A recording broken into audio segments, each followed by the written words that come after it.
یوم تکبیر پر ایک مضمون۔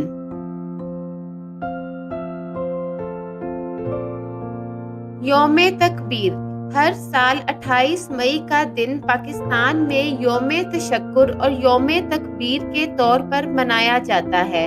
28 مئی پاکستانی تاریخ کا وہ اہم ترین دن ہے جب وطن عزیز 5 ایٹمی دھماکے کر کے دنیا کی 7ویں ایٹمی طاقت بن گیا۔ ایٹمی قوت بننے کے ساتھ ہی پاکستان کا دفاع ناقابل تسخیر اور بھارتی حکمرانوں کا اکھنڈ بھارت کا خواب ہمیشہ کے لیے چکنا چور ہو گیا۔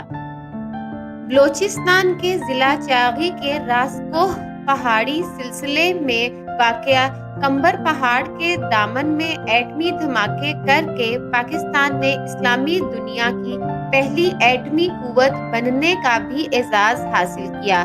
1974 میں بھارت نے ایٹمی دھماکے کر کے خطے میں ایٹمی اور اسلحے کی دوڑ شروع کی تھی تو پاکستان کے اس وقت کے وزیر اعظم ذوالفقار علی بھٹو نے ملکی دفاع کو مضبوط کرنے کے لیے اسے ایٹمی قوت بنانے کا فیصلہ کیا اور اس پر کام کا آغاز ہو گیا۔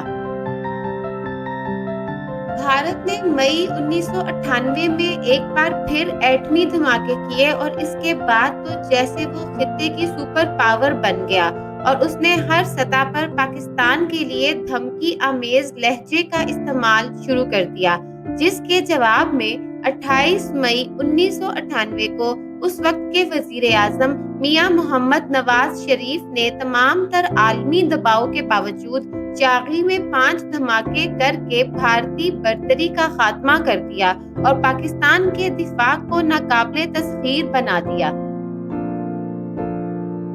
اس دن کی یاد میں ہر سال ملک بھر میں یوم تکبیر انتہائی جوش و خروش سے منایا جاتا ہے۔ اس سلسلے میں ملک کے مختلف شہروں میں خصوصی تقریبات کا انعقاد بھی کیا جاتا ہے۔